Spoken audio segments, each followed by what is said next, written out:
Gorica Maribor 1-3, Maribor Gorica 4-0, Gorica Maribor 1-6. Rezultati medsebojnih obračunov v državnem prvenstvu 2-12-2-13 so že pred začetnim sodniškim žvižgom nakazovali razplet in tradicija je obveljala. Gosti iz Nove Gorice so sicer prišli na zadnje soočenje v letošnji sezoni z namenom, da prekinejo neprijeten niz. V tej odločnosti so si tudi prvi pripravili priložnost. Z roba kazenskega prostora je proti levemu kotu nameril živec. Handanović, ki je kljub bolečinam v hrbtu stisnil zobe in stopil med vratnici, pa je z uspešnim posredovanjem odpravil nevarnost. Toda proti kakovostni razliki ni šlo in po spretni filigranski akciji, ko je bilo vse brezhibno izpeljano, hitro vodstvo za Maribor. Mezga je dozel žogo pred domačim kazenskim prostorom, tančno podal Fajiću, ki je na robu kazenskega prostora zadržal žogo, počakal, da se priključi Milec, mu pravočasno podal in Milec je natančno dokončal akcijo.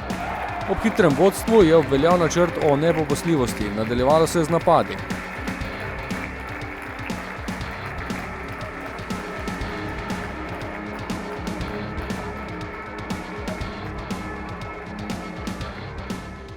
Fantje so danes igrali zelo enostavno in enostavno prihajali do nekih priložnosti oziroma do zaključkov. Želimo si igrati na tak način, želimo zadeti čim večkrat, to delamo v smislu, da bi res bili čim bolj učinkoviti. Vmes tako dve priložnosti v eni akciji. Milec je najprej po samostojnem prodoru podal do Fajića, ki mu je Simčič ubranil udarec.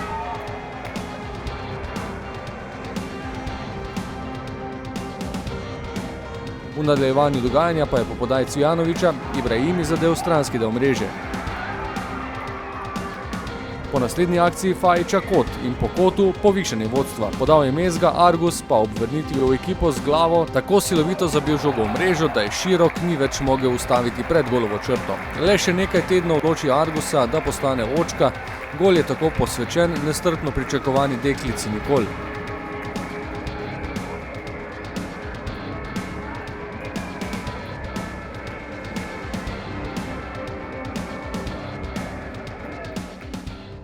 Sono molto contento, oggi posso dormire felice e grazie al trainer, grazie a tutti per credere in me.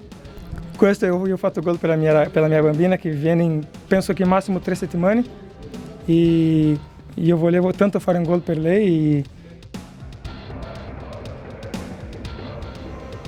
Zadnja grožnja v prvem polčasu ob sodelovanju Mezge in Fajića, ki se mu ni šlo po željah. Na odmor se je odšlo 2-0, gostujoči vratar pa je bil v drugem polčasu znova na preizkušnji. Avtor nove grožnje Mezga, Simčič tokrat zmagovalec dvoboja.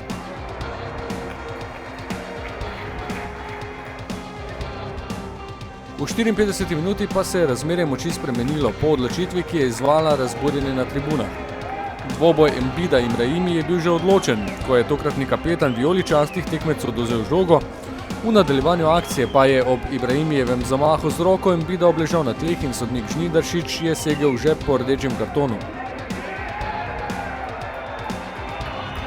Protesti niso zalegli, še drugič zapored je bilo treba dokončati tekmo z igralcem manj.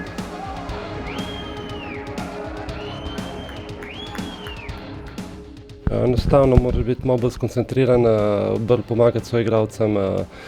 Soigralci morajo dvakrat več preteči in mislim, da smo to v 2 tekmah naredili in zasluženo zmagali in prišli do točke. Številčno prednost so gosti začeli izkoriščati z večjo mero zagnanosti. Do priložnosti Bremec ostalo je 2-0. V mariborskem moštvu nekaj sprememb po igri 10-11, a še vedno z željo po ogrožanju gola. Proste strele je izvajal Tavares, žoga pa od obrambnega bloka ob vratnici. Goričani so poskrbeli za zanimivejšo končnico, ko so prišli do zmanjšanja zaostanka. Podal je Embida, Bremec pa z glavo s pomočjo vratnice usmeril žogo v mrežo.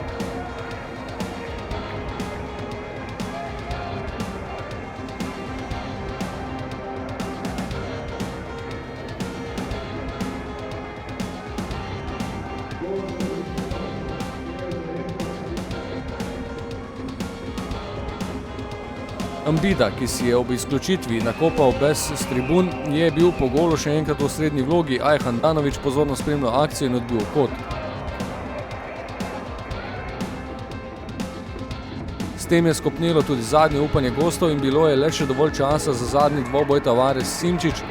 po katerem je ostalo 2-1, tako da je po koncu tekme po redko videnem soočenju dvojčkov 10 minut mlajši Miha Mevlja moral čestitati za zmago bratu Nejcu. Po tretji zaporedni zmagi čaka sedaj vodilno ekipo lige naslednja tekma v sredo ob 20:30 v Celju.